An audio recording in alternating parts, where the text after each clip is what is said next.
Kami sadar bahwa seringkali kami lebih ingin untuk diri kami sendiri. Kami menggapai cita-cita kami mengharapkan yang terbaik untuk diri kami. Tapi sesungguhnya kami tidak melihat apa yang sudah Tuhan kerjakan bagi hidup kami.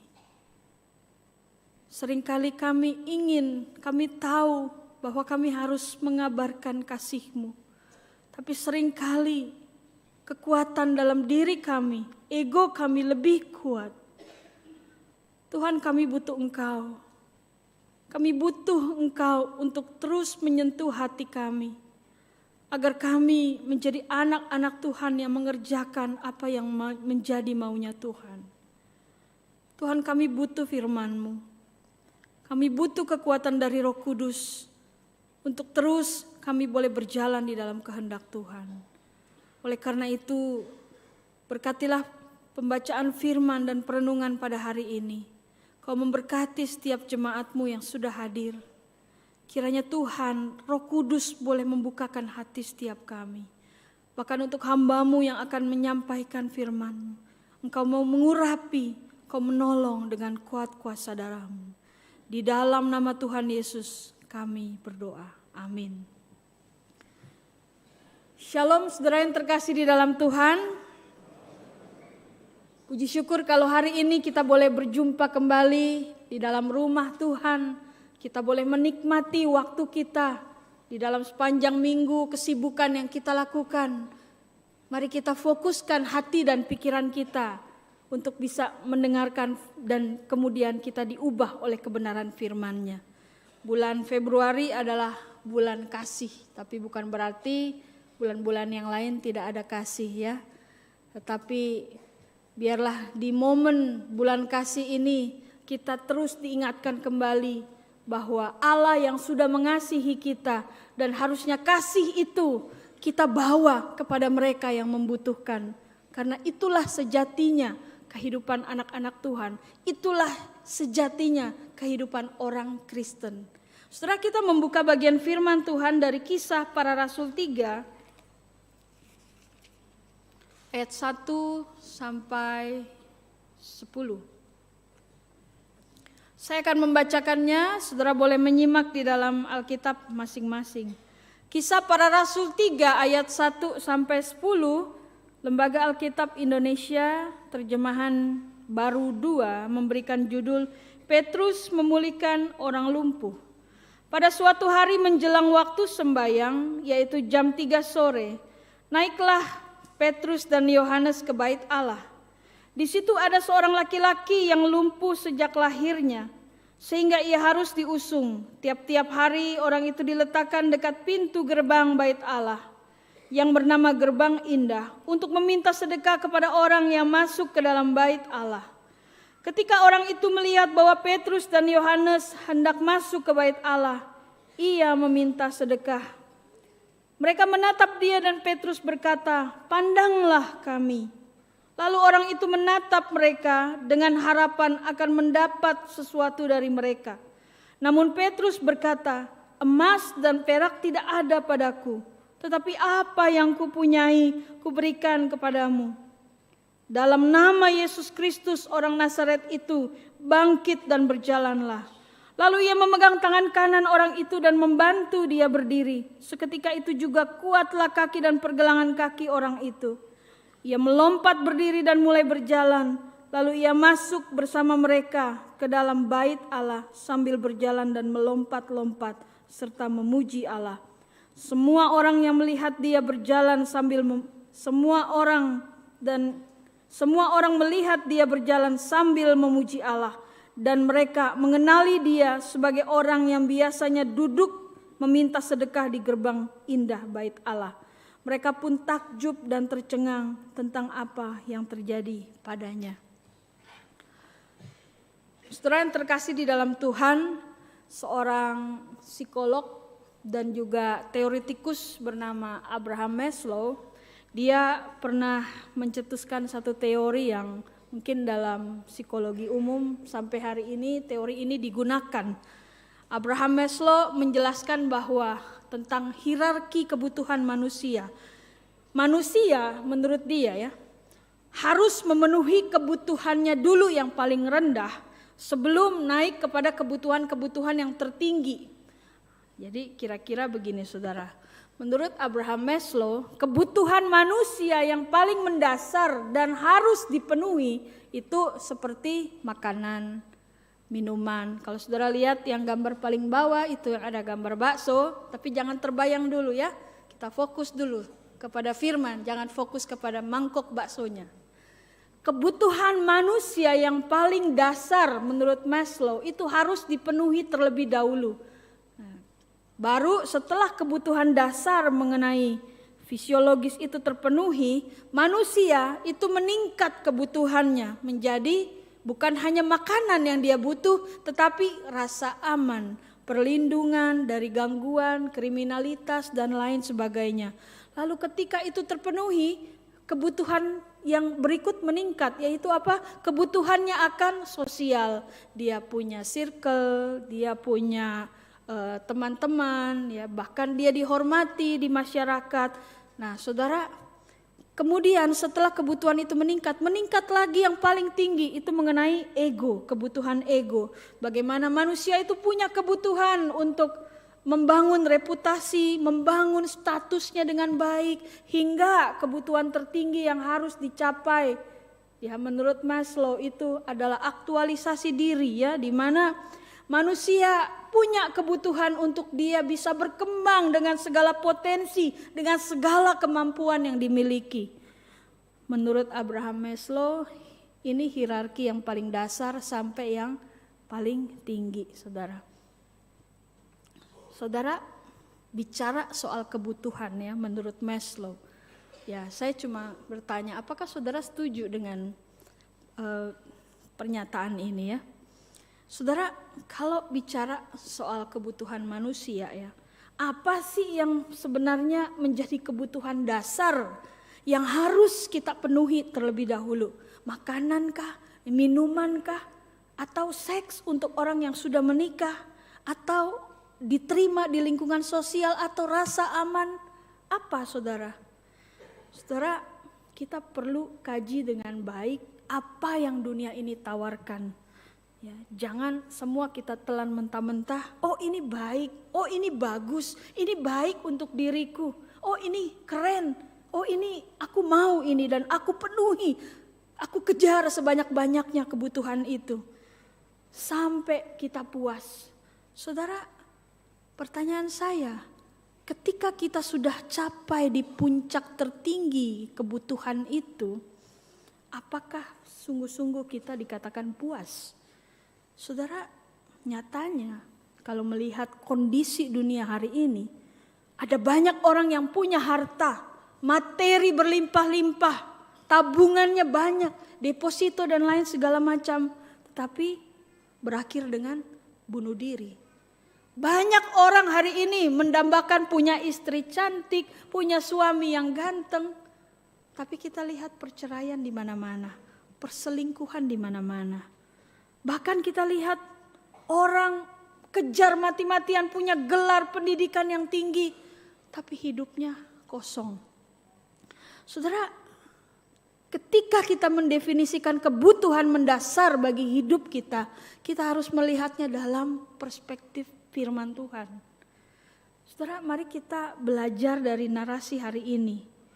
Bagaimana kita melihat kebutuhan mendasar dari manusia.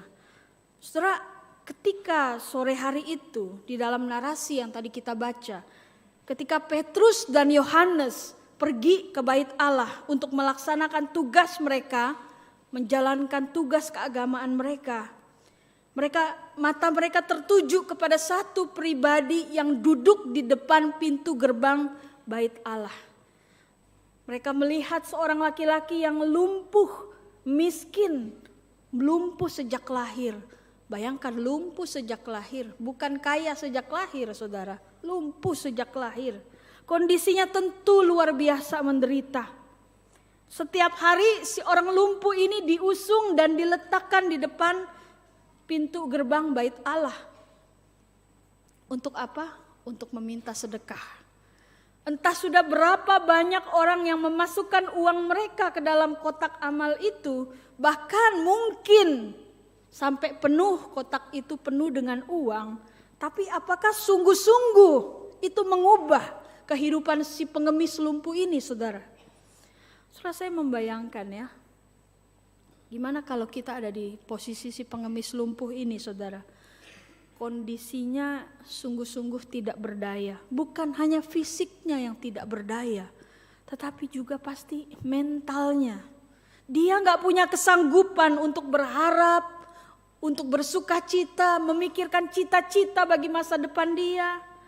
Saudara, kalau kita hari ini bisa semangat jalani hidup, walaupun ada masalah, kita masih bisa berpikir dengan sehat mencari jalan keluar. Walau terkadang kalau boleh jujur, semangat itu hanya setitik saja ya saudara. Tapi kita bersyukur kalau kita ada, kita kuat sampai hari ini. Bahkan kita memikirkan apa yang terbaik untuk diri kita. Tapi si pengemis lumpuh ini saudara, harapan seperti apa yang dia bisa buat? Di masyarakat hidupnya itu sudah tersingkirkan. Di dalam firman Tuhan yang tadi kita baca dikatakan setiap hari selama bertahun-tahun dia hanya duduk meminta-minta kepada setiap orang yang masuk ke bait Allah. Satu-satunya harapan yang bisa dia buat di dalam hidupnya itu adalah apa? Ya duduk di depan pintu gerbang itu. Dia hanya bisa membuat harapannya sebatas itu. Tidak lebih. Karena apa? Karena dia tahu bahwa setiap orang yang datang beribadah itu pasti akan melalui pintu gerbang itu. Harapannya juga dia bisa buat hanya sebatas berharap bahwa ketika bait Allah ini didatangi oleh orang-orang religius 1 hari 3 kali, karena orang Yahudi beribadah itu 3 kali sehari, pukul 9 pagi, pukul 12 siang, pukul 3 sore. Harapannya hanya sebatas orang-orang religius itu menaruh belas kasihan, memberikan uang kepada dia. Harapan yang dia pikirkan sepanjang hidupnya hanya itu, saudara. Bandingkan dengan hidup saudara dan saya. Kita bisa punya mimpi, kita bisa punya cita-cita. Kalau saudara pengusaha, kita bisa mimpi bangun usaha yang besar. Kalau saudara kerja di kantor, saudara bisa mimpi punya jabatan yang tinggi. Kalau saudara punya keluarga, saudara boleh bermimpi apapun tentang keluarga, anak-anak saudara. Tetapi si pengemis lumpuh itu, dia tidak bisa bermimpi dan berharap seperti orang-orang pada umumnya. Tapi satu hari, ketika sore hari itu, Petrus dan Yohanes lewat untuk berdoa di bait Allah. Si pengemis lumpuh ini sudah siap dengan aktivitasnya seperti biasa. Ketika Petrus dan Yohanes lewat, dikatakan bahwa Alkitab di ayat ketiga dikatakan dia meminta sedekah. Ayat ketiga saya bacakan, ketika orang itu melihat, maksudnya si lumpuh itu melihat bahwa Petrus dan Yohanes hendak masuk ke bait Allah, ia meminta sedekah. Kalau di dalam Alkitab bahasa Indonesia memang tidak terlihat nuansanya kegigihan dia meminta. Kalau di dalam Alkitab bahasa asli dan bahasa Inggris itu terlihat bahwa ketika dia meminta sedekah, dia bukan hanya meminta 1-2 kali, tapi dia meminta terus menerus dia minta. Jadi kalau saya gambarkan misalnya ya, dia duduk di depan pintu gerbang itu dan dia bilang, "Pak, minta Pak." Lalu kedua kali bilang, "Pak, minta Pak." Dia minta terus. Saudara, kalau saudara ada di posisi Petrus dan Yohanes, saudara mau bagaimana? Dahlah, kasih joto doi, pasti oleh minta terus. Saudara, dan ketika si lumpuh itu minta berkali-kali, Petrus dan Yohanes tidak langsung memberikan sedekah. Melainkan apa? Dikatakan bahwa mereka menatap si lumpuh itu. Ketika Petrus dan Yohanes menatap si lumpuh itu, mereka mengatakan, "Pandanglah kepada kami." Saudara, kata menatap itu bukan cuma orang Manado bilang cuma haga-haga begitu ya. Enggak. Tapi menatap itu seperti ada kepekaan, menaruh belas kasihan yang begitu dalam kepada si pengemis lumpuh ini. Bahkan ketika Petrus dan Yohanes menatap si lumpuh itu, si pengemis itu pun menatap mereka dengan harapan, pasti sebentar lagi saya mau dapat sedekah. Saat pengharapan si pengemis itu memuncak, kemudian Petrus berkata apa? Emas dan perak tidak ada padaku. Saudara, mungkin seketika hancurlah hati si pengemis ini ya. Kalau anak zaman now bilang PHP, pemberi harapan palsu. Cuma mau bilangnya ndak ada doi, pakai acara lia-lia apa kita. Ya, saudara, Petrus bilang, emas dan perak tidak ada padaku. Tapi setelah itu Petrus mengatakan dengan keyakinan penuh bahwa apa yang kumiliki demi nama Yesus Kristus orang Nazaret itu berjalanlah. Ketika Petrus mengatakan demi nama Yesus Kristus orang Nazaret itu berjalanlah. Tiba-tiba kaki si lumpuh itu menjadi kuat. Bahkan dia berdiri melompat memuji Tuhan. Dia masuk ke dalam bait Allah, bahkan membuat semua orang di situ takjub melihat apa yang terjadi. Saudara, kira-kira kenapa Petrus dan Yohanes tidak mau menyelesaikan kerepotan mereka dengan kita kasih Jo tuh sedekah. Mungkin uang ini akan bisa membantu dia. Terus kalau saya kasih sudah kelar semua urusan keagamaan saya. Saya sudah beri, saya tidak punya hutang lagi. Saudara, tapi tidak. Petrus tidak melakukan itu. Saudara, ada makna yang kita bisa pelajari dalam narasi ini. Petrus dan Yohanes memahami hal utama yang seharusnya dipenuhi dalam kehidupan manusia. Saudara, selama ini mungkin si pengemis dalam ketidaktahuannya menyangka bahwa hanya uang yang dia butuhkan. Tanpa uang mungkin dia mengatakan dia tidak bisa hidup. Seumur hidupnya yang dilakukan oleh si pengemis lumpuh ini adalah bukan meminta kesembuhan, tetapi dia meminta sedekah.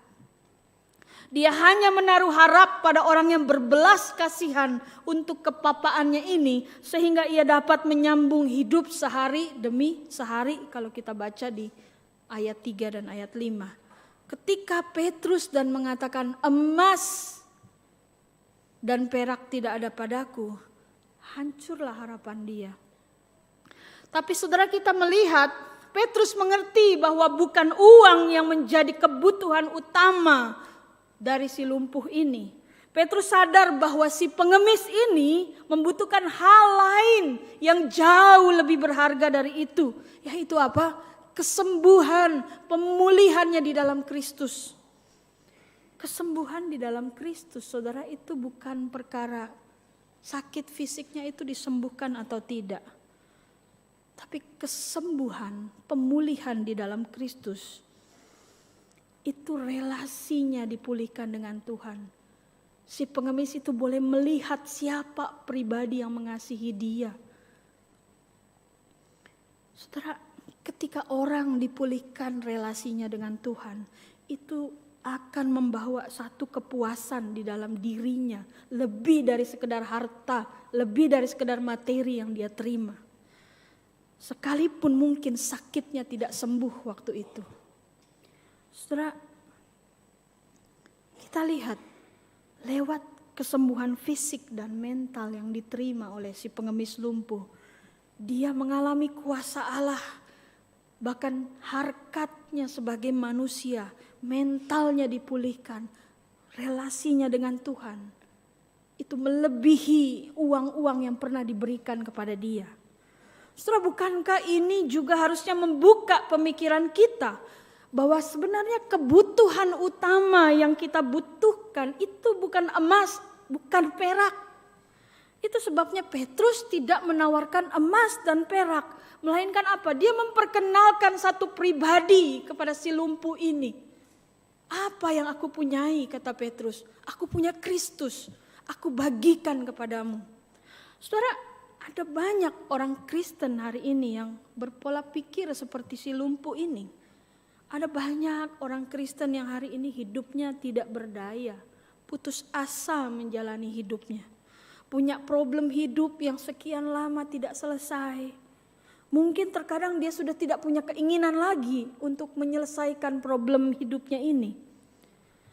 Saudara, ada banyak orang Kristen hari ini tidak lumpuh secara jasmani, tidak mengemis mungkin. Tetapi yang diharapkan di dalam hidupnya apa? Harta, materi, kehormatan, kekuasaan. Bukan kehadiran Kristus yang utama yang harus dia penuhi di dalam hidupnya. Sama seperti si lumpuh tadi, saudara. Dia gak berharap kesembuhan. Tetapi dia hanya berharap apa? Sedekah. Dalam arti si lumpuh ini hanya memikirkan apa yang menurut dia baik bagi dirinya. Dia tidak mengerti bahwa kebutuhan yang paling utama dan paling mendesak dari setiap manusia itu bukanlah masalah keuangan, bukanlah yang utama masalah kesehatan, melainkan pemulihan hubungan dia dengan Allah yang harus dibereskan terlebih dahulu. Itulah kebutuhan terbesar dan terutama dalam hidup kita, saudara. Tapi ini menjadi problem yang besar, saudara. Karena dalam diri manusia, seringkali manusia itu tidak sadar atas apa yang terutama dia butuhkan dalam hidupnya. Dan kita sebagai manusia berdosa, seringkali kita tidak mau melihat ini sebagai problem. Kita hanya mengakui problem kita sebatas apa? Tuhan, saya butuh itu. Tuhan, saya mau itu. Tuhan, saya ingin itu. Ayo cepat Tuhan penuhi untuk saya. Katanya Tuhan berkuasa. Saudara, kemiskinan, sakit penyakit, beban hidup, hutang yang belum lunas, masalah hidup yang lain, itu sesungguhnya bukan problem utama yang mendesak yang harus kita bereskan dalam hidup kita, saudara. Tapi problem utama yang mendesak dan harus dibereskan dalam hidup manusia adalah dosa. Dosa, hubungan manusia dengan Allah yang rusak. Itu juga yang menyebabkan ketika ada masalah, sedikit-sedikit kita salahkan Tuhan. Ketika ada masalah, pinginnya meninggalkan Tuhan. Seakan-akan Tuhan tuh jadi alasan penyebab kita menderita. Saudara, kita harus mengubah cara pikir kita, saudara. Ketika relasi kita sungguh-sungguh dipulihkan dengan Tuhan, dibereskan, maka ketika dalam pergumulan apapun kita sungguh-sungguh cari Tuhan, bukan menyalahkan Tuhan, bukan menyalahkan keadaan sekitar. Ketika kita punya kebutuhan kita yang utama terpenuhi dalam hidup kita, maka hidup kita akan sungguh-sungguh mengalami kepuasan yang tidak pernah bisa diukur dengan harta yang kita miliki.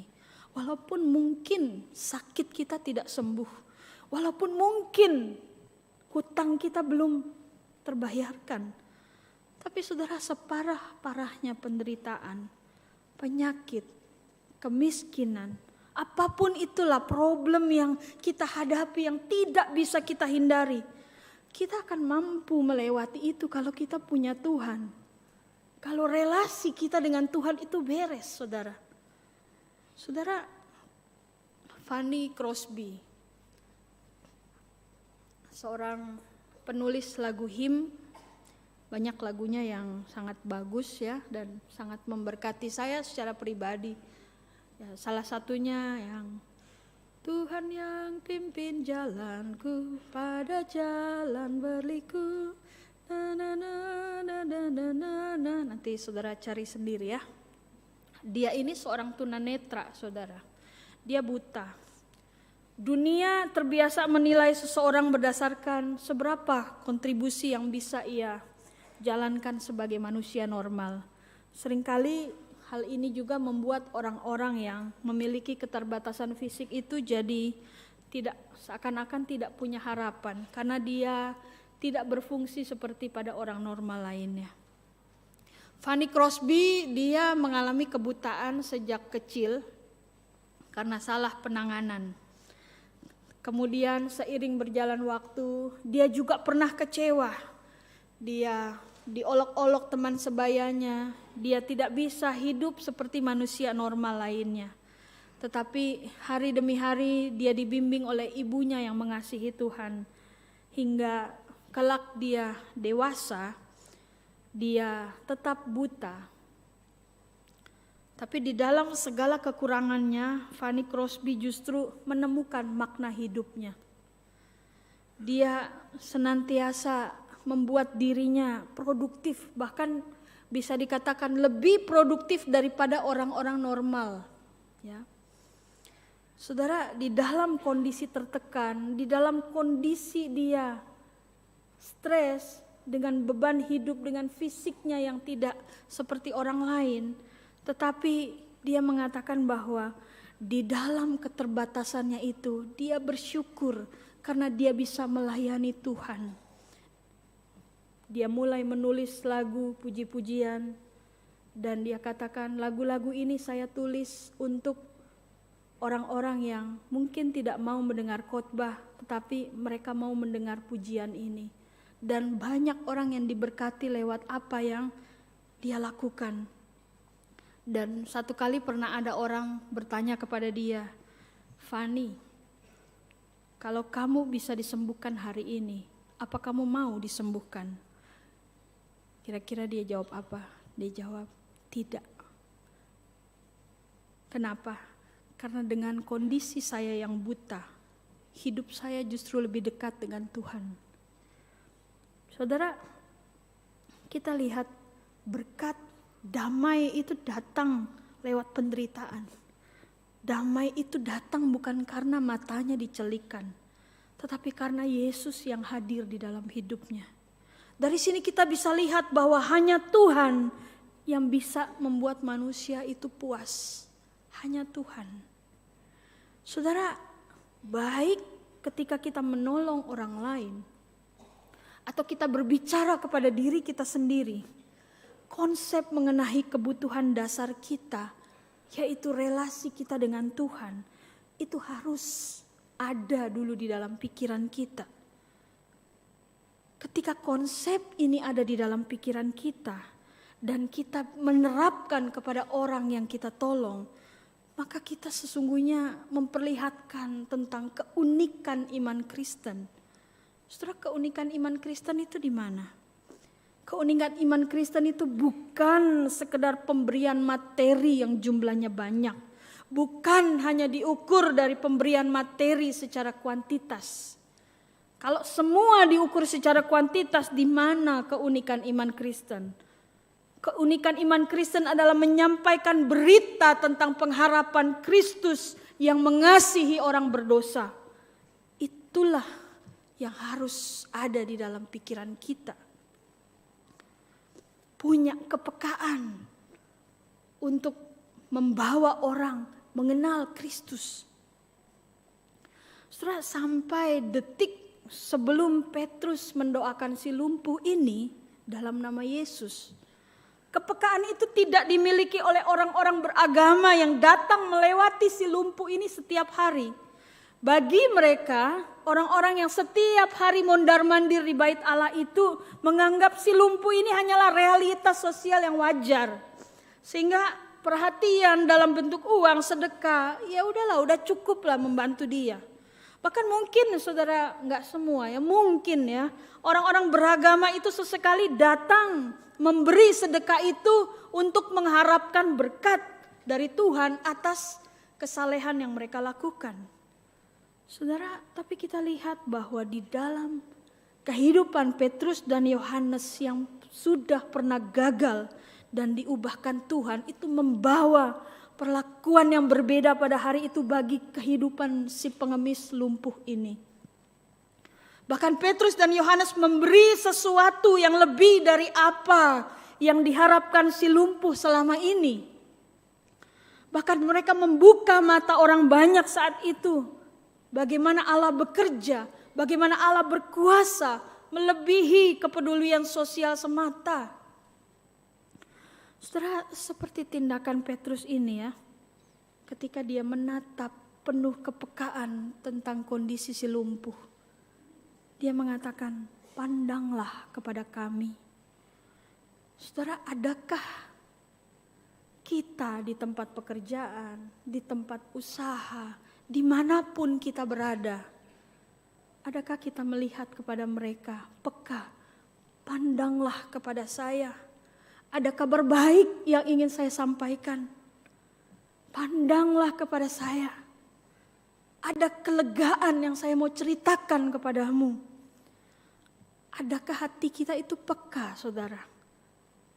Apakah kita berani menatap mereka dan berkata, lihat, pandanglah kepada saya. Saudara, tentu saya mengatakan bukan berarti kita tidak perlu memberikan uang kita, materi kita untuk mereka yang membutuhkan. Tidak, saudara. Tugas kita sebagai gereja tentu harus menjadi jawaban untuk setiap kebutuhan real manusia, terutama mereka yang menderita, yang terpinggirkan. Karya Allah itu harus dilanjutkan melalui kepedulian kita kepada sesama. Setelah setiap hari kita berinteraksi dengan orang-orang yang punya beragam kebutuhan. Sebagai anak Tuhan, ayo kita memohon hikmat, kreativitas untuk membagikan apa yang kita punya sesuai dengan spesifik kebutuhan orang-orang yang kita jumpai. Apapun perbuatan yang kita lakukan, uang, nasi bungkus, baju layak pakai, pembesukan, telinga yang mendengar, kata-kata yang menghibur, yang memotivasi. Bahkan mungkin kalau kita seorang tenaga medis, apa yang bisa kita lakukan? Lakukanlah itu semua demi dan bagi Kristus. Supaya melalui kemurahan hati kita, saudara, kita bisa membawa dampak. Dan orang itu takjub melihat karya Tuhan di dalam hidup kita. Saudara, kalau kita sadar bahwa diri kita sudah dipulihkan, diri kita sudah diubah, ayo kita bagi berkat kepada orang yang membutuhkan. Ayo kita peka, saudara. Saudara yang terkasih dalam Tuhan, kemurahan hati itu bukan soal berapa banyak uang yang kita miliki. Tapi ini tentang apa yang kita hargai di dalam hidup kita. Petrus dan Yohanes adalah dua murid Yesus yang punya kegagalan. Tapi mereka sudah mengalami yang namanya kasih karunia Allah. Sehingga itu yang membuat mereka tidak tahan untuk mereka mengabarkan Injil. Membagikan kasih Allah kepada orang-orang yang membutuhkan. Saudara, apapun kondisi kita hari ini, orang Kristen harus menjadi perpanjangan tangan Kristus. Menjadi jawaban atas mereka yang membutuhkan. Dan tentu sampaikan tentang berita keselamatan. Mungkin seringkali kita beralasan sama Tuhan ya. Dahlah Tuhan, saya sakit, saya repot, saya banyak problem, saya banyak masalah. Siapa yang perhatikan hidup saya kalau saya perhatikan mereka? Udahlah Tuhan. Saudara, perlu kita ingat firman Tuhan yang tadi kita baca dalam konteks kisah para rasul saat itu, ini adalah awal gereja mula-mula terbentuk. Kita tahu bagaimana kekristenan ditekan dengan dahsyat dari luar. Banyak ancaman, banyak tekanan kepada orang-orang yang memberitakan Injil saat itu. Tetapi kita melihat bagaimana gereja mula-mula memberikan teladan bagi kita. Sekalipun di dalam tekanan, tidak ada alasan untuk kita tidak mengerjakan bagian tugas kita sebagai anak-anak Tuhan. Saudara, banyaknya pergumulan tidak menjadi alasan untuk kita tidak menjadi saksi Kristus. Ketika kebutuhan mendasar kita, relasi kita dipulihkan dengan Tuhan, maka kita akan sungguh-sungguh menjadi orang Kristen yang menjalankan apa yang menjadi maunya Tuhan. Itulah yang Tuhan inginkan untuk saudara dan saya lakukan. Ayo kita semangat menjadi anak-anak Tuhan yang bukan hanya terus-menerus melihat kebutuhan saya sudah terpenuhi atau belum. Tabungan saya sudah cukup banyak atau belum. Masalah hidup saya sudah beres atau belum.